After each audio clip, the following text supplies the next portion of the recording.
નમસ્કાર, સ્વાગત છે તમારું મારી ચેનલ ખ્યાના સ્ટોરી બુકમાં. જે મહિલાઓ દરરોજ સ્નાન કરે છે તે આ વિડીયો અવશ્ય જોવે.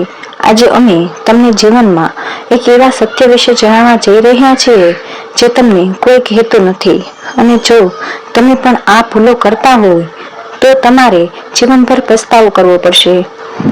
સ્ત્રીની એક એવી વસ્તુ જે ક્યારેય સંપૂર્ણપણે ન ઉતારવી જોઈએ.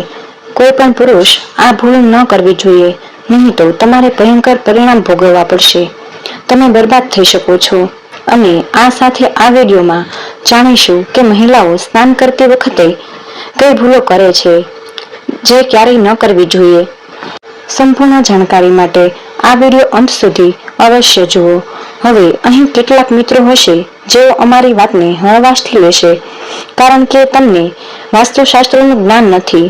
તમારી જે પણ ઈચ્છા હોય તમે તમારી ઈચ્છા પૂરી કરવા માટે ભગવાનના દ્વારે જાઓ છો અને હાથ જોડીને તમારી મનોકામના પૂરી કરવા માટે આશીર્વાદ માંગો છો, પણ તે ઈચ્છા પૂરી થતી નથી. તેનું કારણ એ છે કે આપણે જે પણ ભગવાનમાં માનીએ છીએ તેની પૂજા કરીએ છીએ સાચા મનથી નથી કરતા. અને જો તમારામાંથી કોઈ ભગવાન શ્રીરામને સાચા દિલથી માનતા હોય તો કોમેન્ટ બોક્સમાં જય શ્રીરામ જરૂર લખજો. અને પછી જે ભગવાનને ખબર પડશે કે આપણે કેટલા સાચા છીએ અને કેટલી નિષ્ઠાથી પૂજા કરીએ છીએ, અને આજે નહીં તો કાલે અથવા વહેલા કે મોડા તમારે આ વાત જાણવી જ પડશે જે અમે તમને જણાવવા જઈ રહ્યા છીએ. ખાસ કરીને મહિલાઓની એક એવી વસ્તુ જે કોઈ પણ પુરુષે ભૂલથી પણ ક્યારેય ન ઉતારવી જોઈએ, નહીં તો તમારે ગંભીર પરિણામો ભોગવવા પડી શકે છે. મહિલાઓની આ વસ્તુ ઉતારવી એ ખૂબ જ શરમજનક બાબત માનવામાં આવે છે.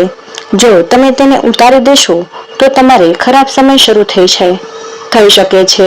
આ સાથે હું તમને શાસ્ત્રોમાં જણાવવા આવેલી કેટલીક ભૂલો વિશે જણાવીશ જે ઘરની મહિલાઓએ ક્યારેય ન કરવી જોઈએ. ચાણક્ય નીતિ અનુસાર સ્ત્રીઓને કોઈ સમજી શકતું નથી. ભારતમાં મહિલાઓને દેવીનો દરજ્જો આપવામાં આવે છે, પરંતુ સમાજ દ્વારા સમયાંતરે આ દેવી પર અત્યાચાર કરવામાં આવે છે. આચાર્ય ચાણક્યએ તેમના પુસ્તક ચાણક્ય નીતિમાં ચરિત્રહીન મહિલાઓ વિશે ઘણી એવી વાતોનો ઉલ્લેખ કર્યો છે. જે લોકો તેમના વિશે વિચારે છે અને તેને અનુસરે છે તેઓ તેમના જીવનમાં ક્યારેય દુઃખ અને છેતરપિંડીનો અનુભવ કરતા નથી. આચાર્ય ચાણક્યએ તેમના પુસ્તકમાં તે પરિસ્થિતિઓ વિશે લખ્યું છે જે આજે પણ જોઈ શકાય છે. આચાર્ય ચાણક્ય એ મહિલાઓ વિશે કેટલીક એવી વાતો જણાવી છે જે તમને ચરિત્રહીન સ્ત્રીના પ્રેમમાં પડતા અટકાવશે. અત્યારે તમે જે પણ કામ કરી રહ્યા હોય તેને સાઈડમાં મૂકી દો. અમે તમને જે કહી રહ્યા છીએ તે ધ્યાનથી જુઓ અને સાંભળો. જે ઘરમાં સ્ત્રીઓ સવારે મોડે સુધી સૂતી હોય ત્યાં દેવી લક્ષ્મી ક્યારેય પ્રવેશતા નથી. જે મહિલાઓ સવારે વહેલા ઉઠીને ઘર સાફ કરે છે તેમના ઘરમાં આવી નકારાત્મક ક્યારેય આવતી નથી. તેમજ આવા ઘરોમાં દેવી દેવતાઓનો વાસ હંમેશા રહે છે. જો મહિલાઓ સવારે મોડે સુધી સૂતી હોય તો તેને શુભ માનવામાં આવતું નથી. જો વૈજ્ઞાનિક દ્રષ્ટિકોણ જોવામાં આવે તો આ સ્વાસ્થ્ય માટે પણ સારું નથી. સવારે મોડે સુધી સૂવાથી વ્યક્તિ આળસુ બની જાય છે. હિન્દુ ધાર્મિક ગ્રંથોમાં સ્નાન સંબંધિત કેટલાક ખાસ નિયમો જણાવવામાં આવ્યા છે જેનું આપણે બધાએ પાલન કરવું જોઈએ. જેમાં સૌથી મહત્વનો નિયમ છે સ્નાન કરવાનો યોગ્ય સમય. તમને જણાવી દઈએ કે સવારે 8 વાગ્યા પછી સ્નાન કરવું એ આપણા શાસ્ત્રોમાં યોગ્ય સમય નથી. આ સમયે પર્યાવરણમાં દેવી શક્તિ ખૂબ જ ઓછી થઈ જાય છે. તેથી જ માણસના ઉત્સાહ અને ઉર્જાનો અભાવ હોય છે, જેના કારણે તે દિવસભર આળસ અનુભવે છે. દિવસભર શરીરમાં સુસ્તી રહે છે અને કોઈ કામ કરવાનું મન થતું નથી. એટલા માટે 8 વાગ્યા પછી ક્યારેય સ્નાન ન કરવું જોઈએ. જે મહિલાઓ 8 વાગ્યા પછી સ્નાન કરે છે તે તેમના જીવનમાં દુર્ભાગ્ય રહે છે અને ઘરમાં ક્યારેય સુખ સમૃદ્ધિ નથી આવતી. પરંતુ જો કોઈ કારણસર મહિલાઓ 8 વાગ્યા પહેલા સ્નાન કરી શકતી નથી તો આવી સ્થિતિમાં 12 વાગ્યા પહેલા તમારે સ્નાન કરવું જોઈએ, કારણ કે ભગવાન કૃષ્ણ અનુસાર કોઈ પણ વ્યક્તિએ ક્યારેય 12 વાગ્યા પછી સ્નાન કરવું જોઈએ નહીં. તમે પાપના ભાગીદાર બનો છો. સ્ત્રીઓ નહાતી વખતે પોતાના નહાવાના પાણીમાં થોડું મીઠું નાખવું જોઈએ, જેના કારણે ધન્ય દેવી લક્ષ્મીની કૃપા આવી સ્ત્રી પર હંમેશા વરસતી રહે અને આવી સ્ત્રી આખા ઘર માટે ભાગ્યશાળી સાબિત થાય છે. આ ઉપરાંત સ્વાસ્થ્ય માટે પણ ખૂબ સારા માનવામાં આવે છે. મહિલાઓએ ક્યારેય પણ પોતાના વાળ ગંદા ન રાખવા જોઈએ. તેને હંમેશા સ્વચ્છ રાખવા જોઈએ, કારણ કે જે સ્ત્રી હંમેશા સ્વચ્છ રહે છે તેની અંદર દેવી લક્ષ્મી વાસ કરે છે. એવું માનવામાં આવે છે કે સુંદર અને સ્વચ્છ વાળ ઘરની સમૃદ્ધિ દર્શાવે છે અને સ્ત્રીઓ પણ પોતાના પગને હંમેશા સ્વચ્છ રાખવા જોઈએ. ગંદા વાળ અને ગંદા પગ ઘરમાં ગરીબી લાવે છે. આ કારણે દેવી લક્ષ્મી ક્રોધિત થઈ જાય છે. એટલા માટે મહિલાઓએ ક્યારેય ગંદા પગ અને ગંદા વાળ ન રાખવા જોઈએ, નહીં તો તમારે સમસ્યાનો સામનો કરવો પડી શકે છે. આવી સ્ત્રી હંમેશા ધનથી, પતિથી અને સુખથી વંચિત રહે છે. સવારે ભોજન બનાવતી વખતે તમારે એક રોટલી અલગથી રાખવી જોઈએ જે તમારે ગાયને ખવડાવવાની છે. કામ પર જતા પહેલા તમારે દરરોજ ગાયને એક રોટલી ખવડાવવી જોઈએ. તેનાથી તમારા ઘરમાં સમૃદ્ધિ આવશે અને ધનની કમી ક્યારેય નહીં આવે. બપોરના સમયે કોઈ પણ વિસ્તારમાં ન જવું જોઈએ. ખાસ કરીને મહિલાઓએ આનું ખાસ ધ્યાન રાખવું જોઈએ. આ સમયે બ્રહ્માંડમાં નકારાત્મક ઉર્જા ફરે છે. બપોરના સમયે કબ્રસ્તાન, શમશાન અથવા વિરાન સ્થળોની મુલાકાત લેવાનું ભૂલ ક્યારેય ન કરવી જોઈએ, કારણ કે તમે નકારાત્મકનો શિકાર બની શકો છો. એવું કહેવામાં આવે છે કે સવારે દેવી શક્તિઓનો સંચાર સૌથી વધુ હોય છે.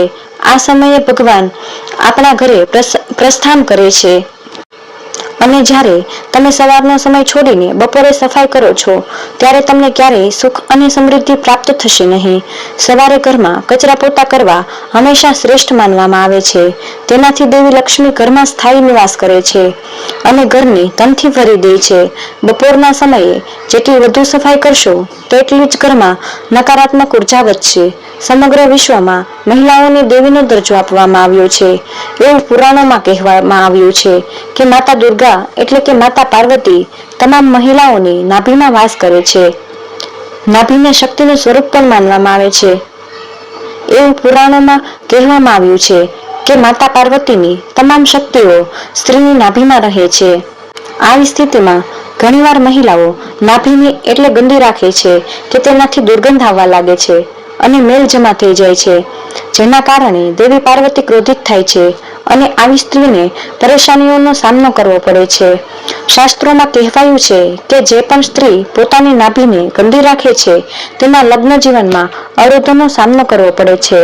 સ્ત્રીનું જીવન બરબાદ થઈ જાય છે, કારણ કે નાભીમાં દેવી પાર્વતીનો વાસ હોય છે અને જ્યારે તમે તેને ગંદી રાખશો તો તમારી સાથે ચોક્કસ ખરાબ થશે અને આવી સ્ત્રીના પરિવારના સભ્યોને પણ કોઈ કામમાં સફળતા નથી મળતી. તો જો તમે પણ તમારા ઘરમાં સૌભાગ્ય ઈચ્છો છો તો પછી તમારી નાભીને સાફ રાખો. તો ચાલો જાણીએ મહિલાઓને એવી કઈ વસ્તુ છે જે પુરુષને ક્યારેય ન ઉતારવી જોઈએ, નહીં તો તમારે ગંભીર પરિણામ ભોગવવું પડી શકે છે અને તમને બરબાદ પણ કરી શકે છે. શાસ્ત્રોમાં લખ્યું છે કે જ્યાં પણ સ્ત્રીનું અપમાન થાય છે ત્યાં ભગવાન પણ પોતાનું સ્થાન ગ્રહણ નથી કરતા. જો તમને લાગે છે કે મહિલાઓનું અપમાન કરીને તમે શક્તિશાળી બની જશો તો એ તમારી ભૂલ છે. સ્ત્રીઓને સન્માન આપતા ભગવાન શ્રી કૃષ્ણએ કહ્યું છે કે જ્યાં સ્ત્રીઓનું સન્માન નથી થતું ત્યાં દેવી દેવતાઓનો વાસ નથી થતો. ભગવાન શ્રી કૃષ્ણએ કહ્યું છે કે જો તમારે તમારા જીવનમાં પ્રગતિ કરવી હોય તો તમારે સ્ત્રીઓનું સન્માન કરવું પડશે. અને જે વ્યક્તિ પોતાના જીવનમાં સ્ત્રીઓનું સન્માન કરે છે તે સફળ બને છે. અને ધ્યાન રાખો કે કોઈ પણ વ્યક્તિ જે સ્ત્રીઓની ઇજ્જત ઉતારે છે તે ક્યારેય સફળ થતો નથી અને જીવનમાં હંમેશા નિષ્ફળ થઈ જાય છે. ભગવાન શ્રી કૃષ્ણ કહે છે કે જો તમારે જીવનમાં સફળ થવું હોય, દરેક સુખ મેળવવા માંગતા હોય તો તમારે ક્યારેય કોઈ સ્ત્રીની ઇજ્જત ન ઉતારવી જોઈએ, હંમેશા તેમનો આદર કરવો જોઈએ. હવે તમને જણાવવા જઈ રહ્યા છીએ કે શરીર વિજ્ઞાન અનુસાર નાનું મોં ધરાવતી સ્ત્રી તેના પતિ માટે શુભ માનવામાં આવે છે, પરંતુ એક વાતનું ધ્યાન રાખો કે સ્ત્રીનું મોઢું બહુ નાનું ન હોવું જોઈએ, અન્યથા તે ભરોસાપાત્ર ગણાતી નથી.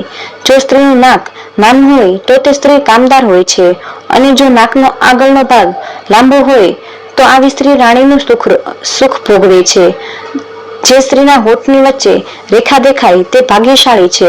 જો મહિલાઓના દાંત સફેદ હોય અને એક સીધી રેખામાં હોય તો તે ખૂબ જ શુભ માનવામાં આવે છે. જે સ્ત્રીના ડાબા હાથ પર તલ હોય છે તે ખૂબ જ ભાગ્યશાળી હોય છે. આ સાથે જ સ્ત્રીના ગાલ, હોઠ, હાથ, કાન, નાક અને ગળામાં તલ હોય તેનું જીવન સુખી હોય છે. જો ગાલ, હાથ, કાન, નાક અને ગળામાં તલ હોય તો તેનું જીવન સુખી હોય છે. જો આ વિડીયો તમને પસંદ આવ્યો હોય તો આવી અનેક ટિપ્સ મેળવવા માટે, વાસ્તુશાસ્ત્ર અને વાસ્તુદોષને લગતી ટિપ્સ જાણવા માટે અમારી ચેનલને લાઈક, શેર અને સબસ્ક્રાઇબ કરો. તો મળીએ એક નવા વિડીયોમાં. ત્યાર સુધી જય શ્રી કૃષ્ણ, રાધે રાધે, ધન્યવાદ, હર હર મહાદેવ.